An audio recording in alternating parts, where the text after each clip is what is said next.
This conference Alrighty. will now be recorded.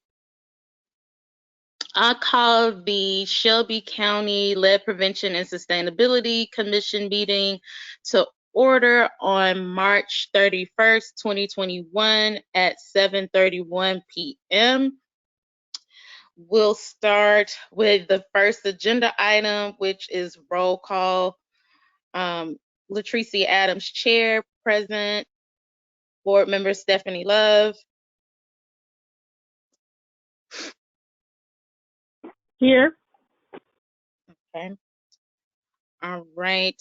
And then existing members, Betsy Shockley is not present at this moment. Also, the Secretary, Sharon Hyde, is not present. And the parliamentarian, Eric Stevenson, has, is not present. And the Vice Chair, Dr. Carlisha Whitlow, my apologies, is not present. At this current time, all items on the agenda will be discussion items, as we do not yet have quorum. Moving forward in the agenda,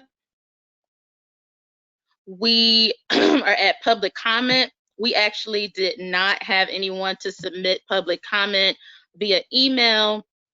I also want to say on the record that I was on at 6:45, and no one commented with wanting to speak for tonight's meeting. So we can move forward to agenda item 3, approval of the minutes. So we'll have to table this into the next meeting for April, since we don't have quorum. Before we go to the next item, Board Member Love, did you have any questions about the minutes from last month's meeting?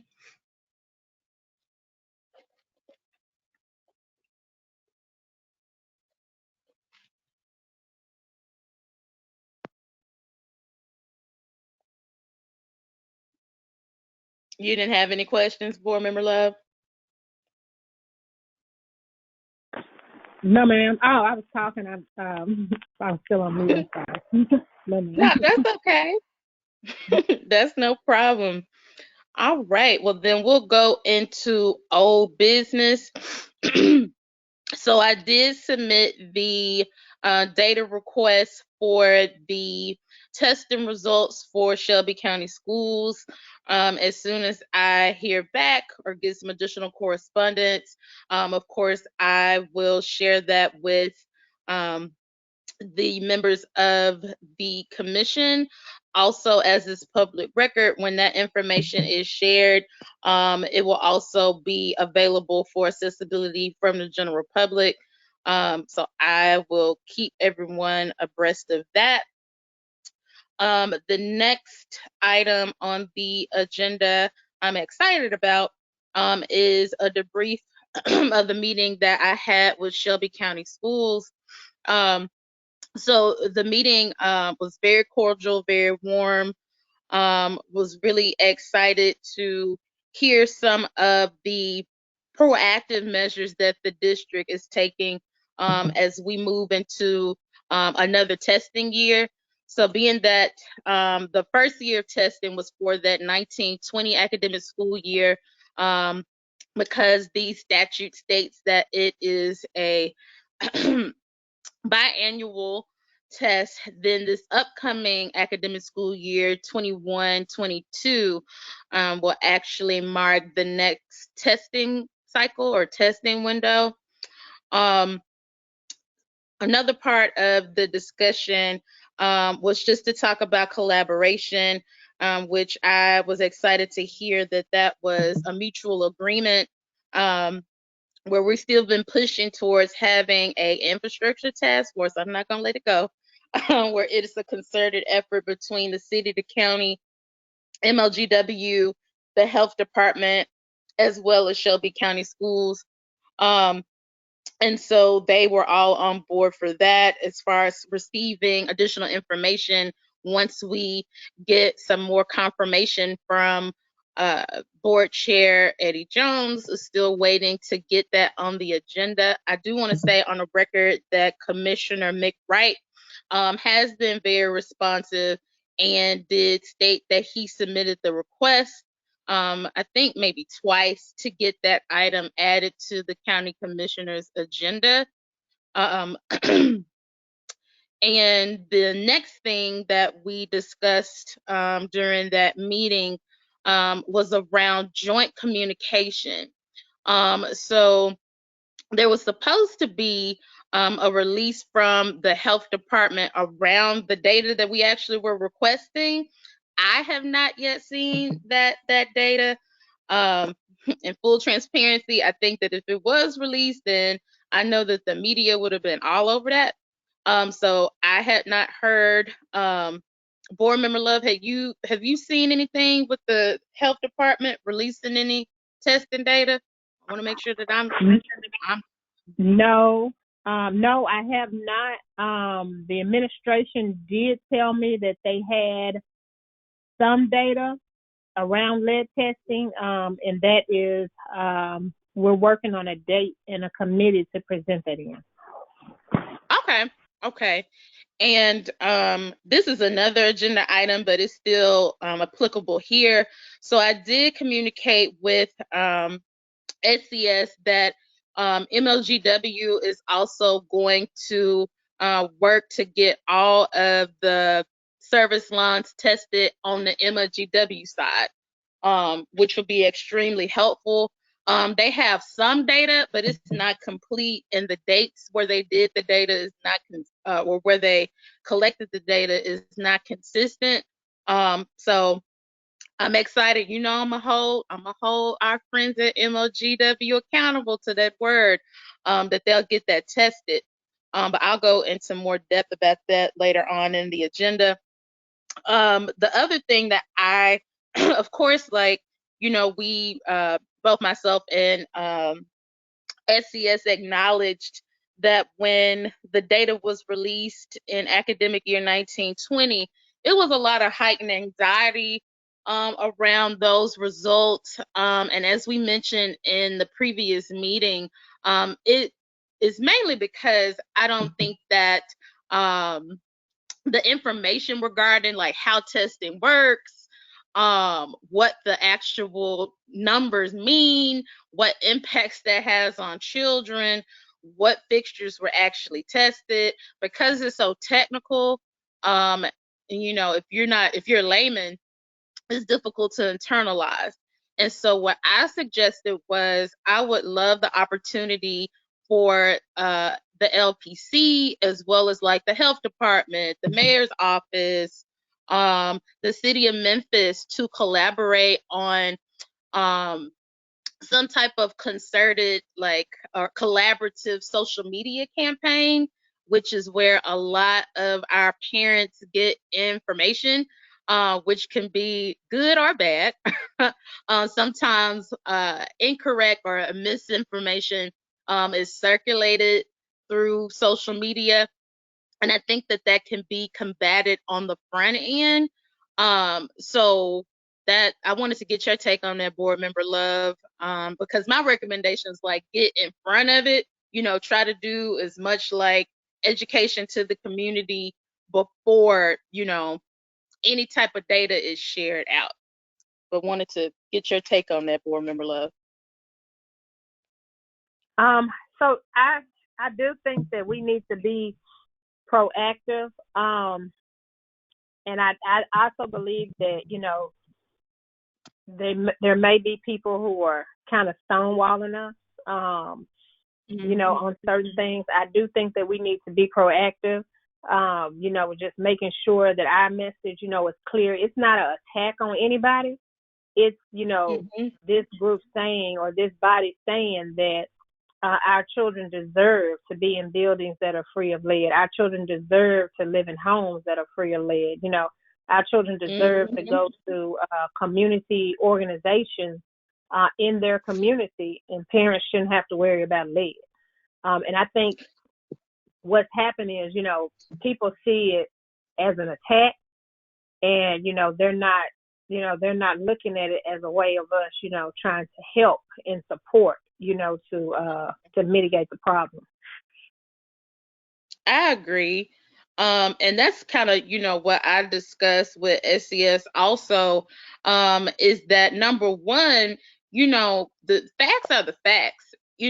Children who are exposed to lead are more often than not exposed in the home, due to lead paint in the home, not necessarily through water. Of course, like with what occurred in Flint has everybody, on pins and needles, which is fair.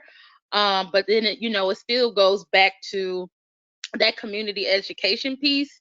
They did say that, if it were possible, like whenever SCS Communication does release, any type of information online, any like videos that Superintendent Dr. Ray might release, if we would also like support them with also sharing that information. And I said, absolutely.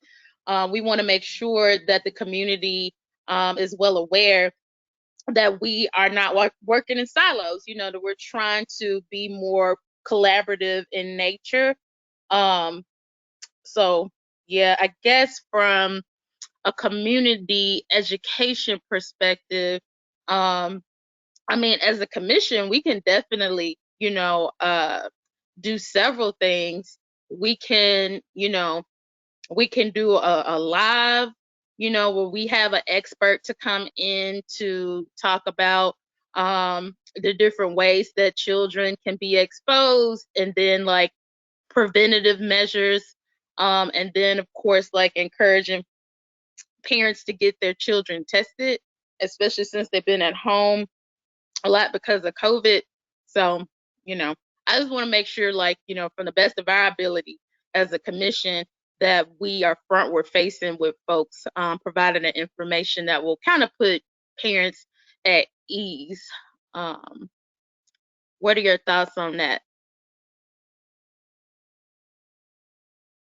I think that's good.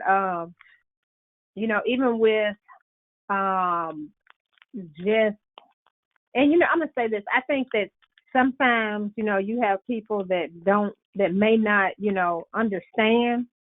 Especially maybe some of our parents who don't necessarily understand what lead can do.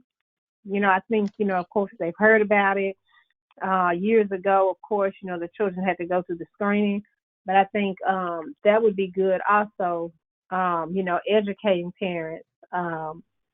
But and then, like you stated, encouraging parents to get their children tested, because it is, if I'm not mistaken, your child can get tested for lead, when they get their yearly physicals. I think you just have to ask for it. Years ago, it used to be a requirement for children going into pre-K on that form. It had lead testing. So I think, the more we, can provide parents with information they understand, and talk to them and don't talk at them, I think you'll have more parents in a position, to get their children tested. Okay. So maybe what we can do, like to garner like the right audience, is maybe like tap into like community organizations that solely, work with parents and families. I think that may be helpful. And then that way, we're neutral, right? So so I know that like if the health department or if SDS tried to hold something like that, it could get really contentious really quickly. So I want to make sure that the district is protected, that the county is protected. So I think like you're right. If we just get a neutral party that's just, straight up telling facts, I think that'll be helpful. In fact, I have really good rapport with the Children's Environmental Health Network, which is a national organization. And they do a lot of work around lead prevention, and community education around lead. So that's definitely, organization that's very highly regarded, especially in the environmental justice space. I think they would really be happy to collaborate on that. So I can work on that. Okay. Anything else on that item? Okay. All right. Let's see. The next item on the agenda, and I kind of alluded to this a little bit earlier, is just updates regarding the request for the Joint Infrastructure Task Force. So, really, board member Love, all I want them to do is just make a plan for when you're gonna replace all of these lead service pipelines. I mean, to be honest, we already know what the issue is. I don't even necessarily have to meet with anybody. Like, how much does it cost? How much money are you in deficit, to actually get this done? And then what's your timeline? That's literally that's it. I I'm not sure. I literally every week reach out, to say like, when are you gonna add it to the agenda? I'm wondering, like, at this point, do I need to like garner like community support to get people to come in to make public comment? That might be helpful, because yeah, I'm not getting anywhere. Are you speaking from the MLGW side? No, this is what this is with county commission. So Okay, when okay. So essentially what has to happen, since we fall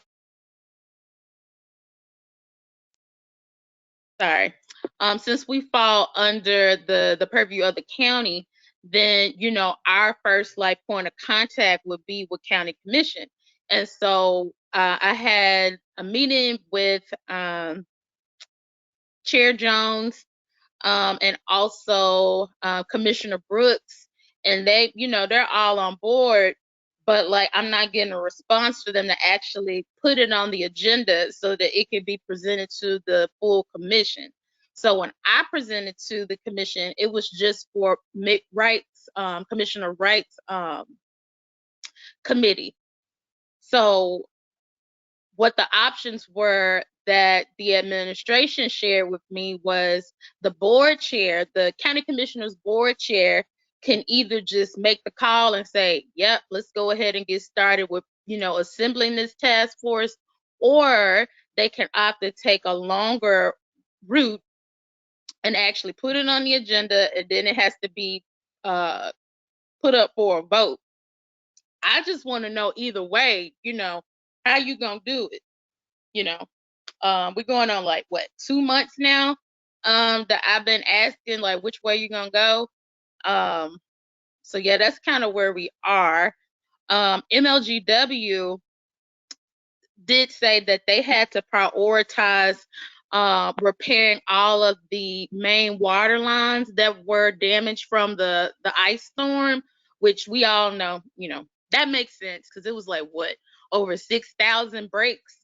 And so after they get that all reconciled, then, they'll be able to kind of determine like what next steps are with getting the lead service lines replaced.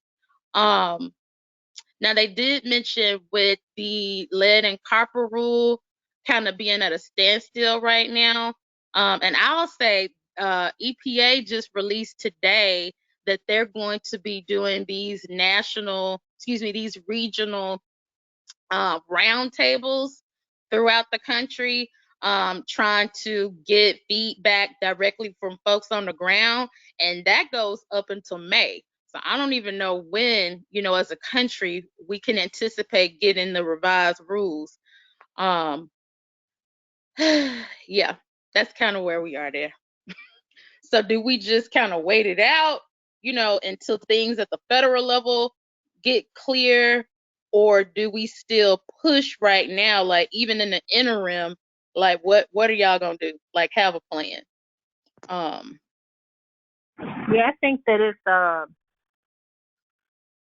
mean, I even with MLGW saying, of course, they need to, work on the water main breaks. I think that's true, but the lead issue was already a concern before the water main. Like, we Yep. just need consistently moving pieces, working together. I think also, yes, not just talking to the chair, but also with other county commissioners, about that. And then making sure that, and I can work on, on our side, getting that information and having it presented in a committee meeting. So Okay. the question can be asked, like, so after you present the information, what next? What is it that we need to do next?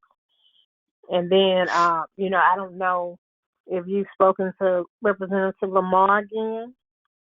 Yeah, I did.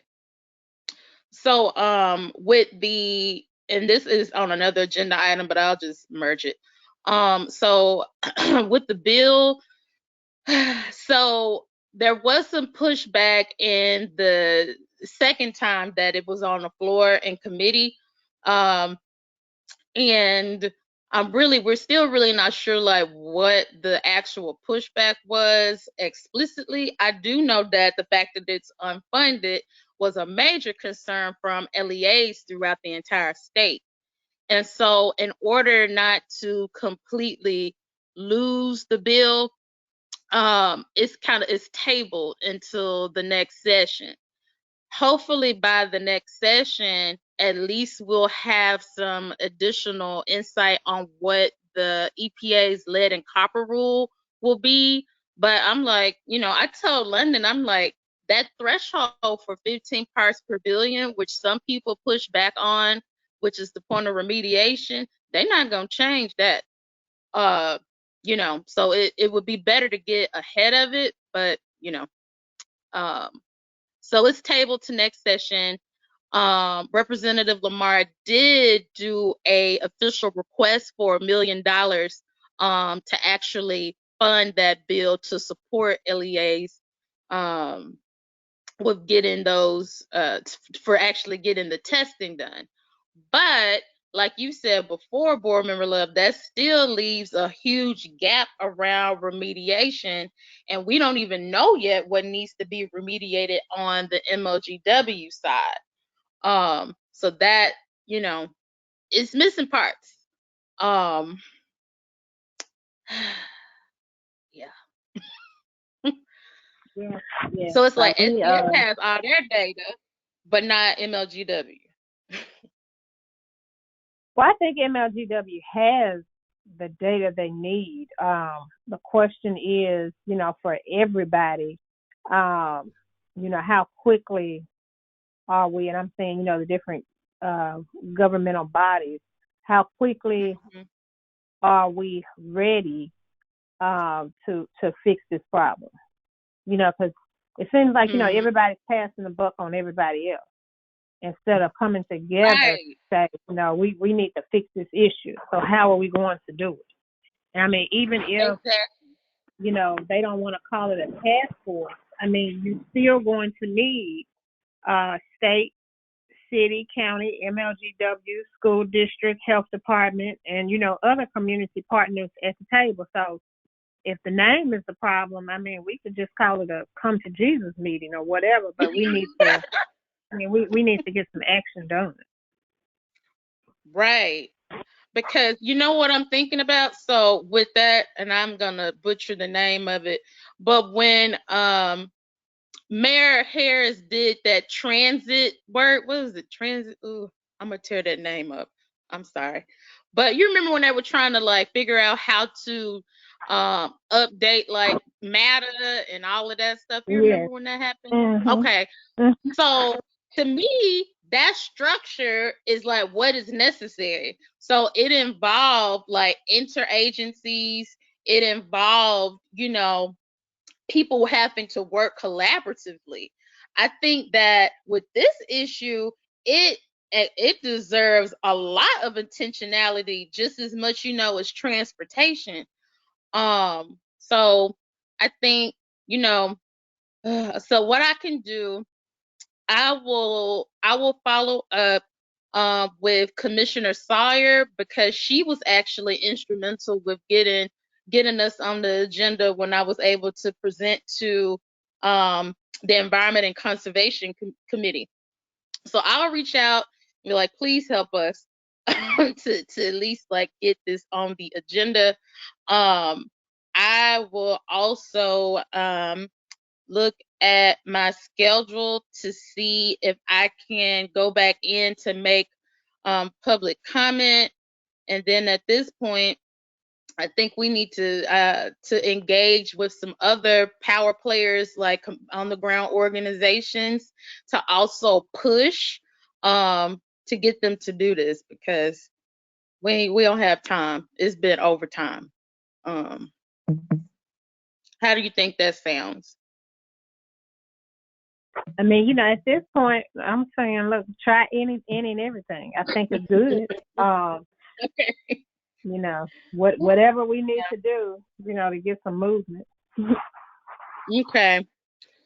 All right. I'm a pull in my resources and back up. Like, somebody help it. I just want the babies to be saved, Lord.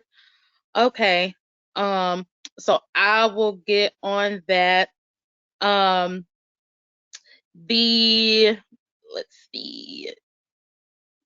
So with so that concluded that agenda item around the task force. So I have my deliverables there. And moving to new business, the debrief of the MLGW meeting that I had. So I already kind of mentioned this before, around, as far as timeline. So I did communicate with MLGW. I did give somewhat grace when they said that they had to prioritize getting the main water lines repaired. However, I said I was following back up in 2 weeks. Now it's a week and a half to see what the timeline is to get the schools tested, or all of the service lines that's connected to all schools, and that's SDS, traditional, charter, and ASD, because they forgot about ASD and the charters. So I was able to send them the info, like, hey, you got a whole nother pot of schools, almost 100 more schools that need to be on your radar. So I will let everyone know what that follow-up is with that timeline. Yeah, and then we'll be able to assess whether or not, that timeline is, if they need to speed it up, or, we'll be able to look at it and make that determination. But I will keep everyone updated on that. The next item I already talked about with the EPA lead and copper rule. What I'm going to do, so this information will be accessible on the EPA website, but in full transparency, sometimes the EPA website is difficult to navigate. So since this is on the record, what I will do, I will share the information about the regional meetings that EPA plans to have throughout the country to get community feedback about the lead and copper rule. I will post that on all of our social media outlets, and then I'll also submit it to the listserv as well. And then I will also just put a copy of the actual information as a document in our public folder that anyone can access. That's all I got on that. The next item with the bill, gave an update about that earlier. So again, it's kind of like a wait and see, but at the end of the day, at least we still have the bill that currently exists. So, there'll still be business as usual with the current bill as we go into 21-22. And until we get some updates on that lead and copper rule, I think that we'll still kind of be at a standstill as far as the requirements for testing. Another thing about the bill, there was a little bit of pushback from some LEAs in the state where they didn't want to, and I get it, they don't want to relinquish control of this program to the state. They wanted to stay at the local level. So that may be an item of consideration that we may want to look at as a commission. I personally think that that's valid. The biggest thing that I think that's important from a legislative perspective is for there to be clarity on what is being tested. So, for example, you have some school districts that tested sinks, and you have some that didn't. You have some that tested showers. You have some that didn't. And so that's inconsistent, and the data is skewed. Like if you had a school where they haven't used their shower for 30 years and they tested it, it's going to show that there were elevated levels, and they have to do all of this public reporting, which heightens the anxiety of the community when it's literally not a drinking water source per se, because it's not clearly defined. But again, like once we have quorum and whatnot, I can bring that back up on the agenda. Do you have any questions or comments about that part, Board Member Love? No. No, I think Okay. that's valid. Making sure everybody's testing the same water source and understanding the timeline of how long the water source has been inactive. I think that's a good thing to know. Yeah, so that's a big part of what the recommendations for the amendments were to that bill. Was for there to be like more transparency with what actually happened. So I'll use a real life example. I find that SCS has to keep repeating themselves over and over again, saying like all of the sources that were elevated are out of commission, like they're turned off, like nobody is using them.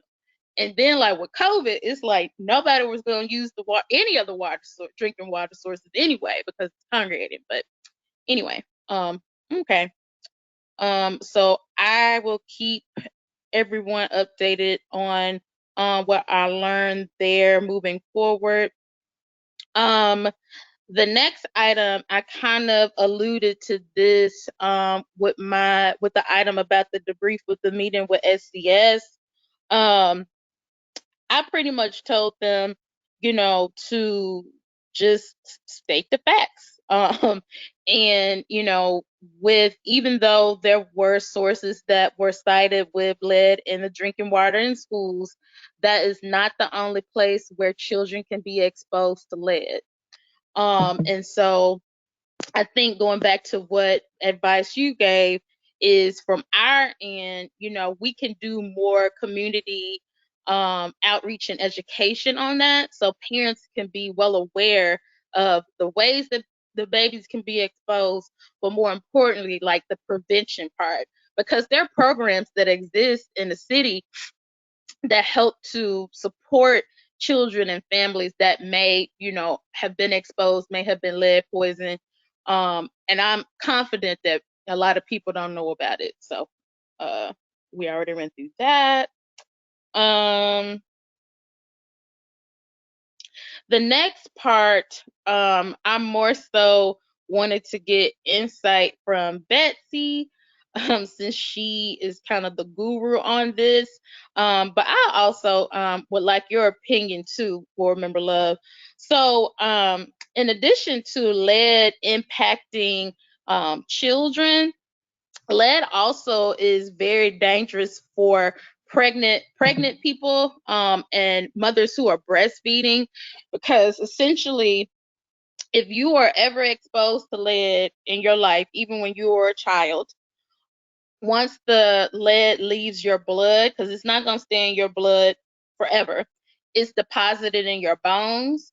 And then you grow up and you have a baby, your bones become somewhat porous. And then that lead that was historically deposited in your bones is released while you're pregnant. And so now you're talking about a transfer, a potential transfer of that lead to the fetus of the unborn baby. That's step one. Step two, if you deliver the baby and you still have lead that's present in your body, in your bloodstream, that does impact your breast milk. All of that to say, just from a an educational perspective, because that still impacts children. I was gonna see, like, did we want to do some type of like virtual session to talk about that. I know folks that could talk about it, but wanted to get the take from the commission. But what are your thoughts on that? It's not a heavy lift for us, but just wanted to hear your thoughts. I mean, I think it's a good idea. I think the more education we can provide, the better. Okay, so I can get that organized. Yeah, because to be honest, I learned about that, like maybe 5 or 6 years ago, and my mind was blown. I'm like, I've been in school all this time, and I had no idea, like the levels in which you could be exposed. But okay, I will move forward with that, and then I will follow up with any insight, which it doesn't require a vote, from the rest of the commission members. And that's the last item. This item was an update on some new grant funding. So I was going to actually have Secretary Hyde to speak to that. But just on the record, I can provide a little bit of context. And also the hyperlink in the agenda, which was made public, also will take folks to the actual website to learn more. But HUD actually released a lead grant program that's specific to supporting our elderly or senior community.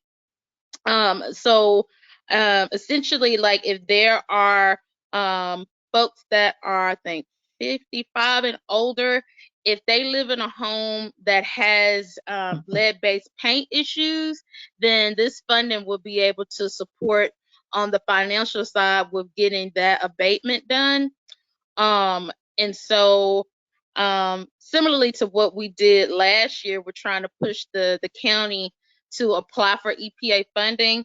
For this one, the recommendation from Sharon was it may be better for some community-based organizations to actually be the lead applicant, and then get the county to like sign an MOU or a letter of support, because the county has not had a history of working with this population.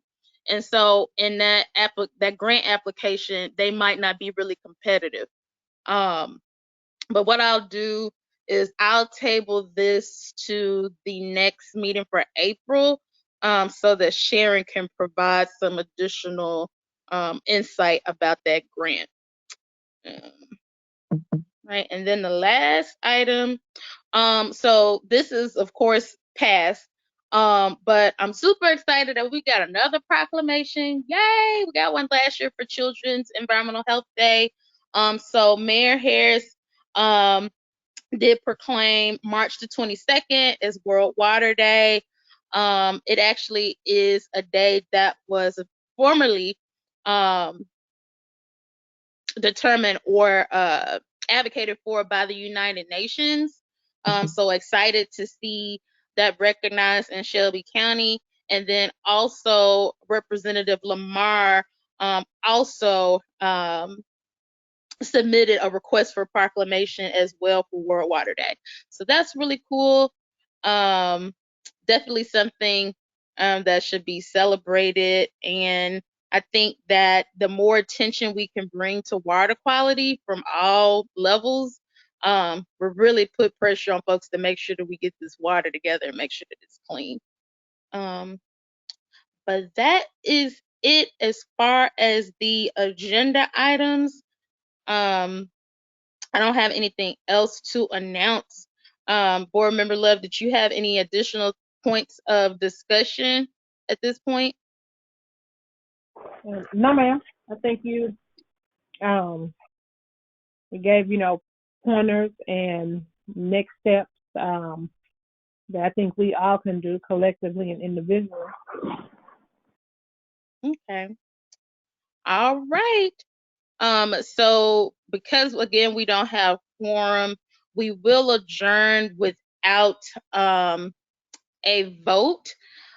So the meeting, the Shelby County Lead Prevention and Sustainability March 2021 meeting concludes at 8:11 p.m. All right. Thank you, Board Member Love. I appreciate you so much. All right. Thank you. Have a good night. Okay, you too. Bye-bye.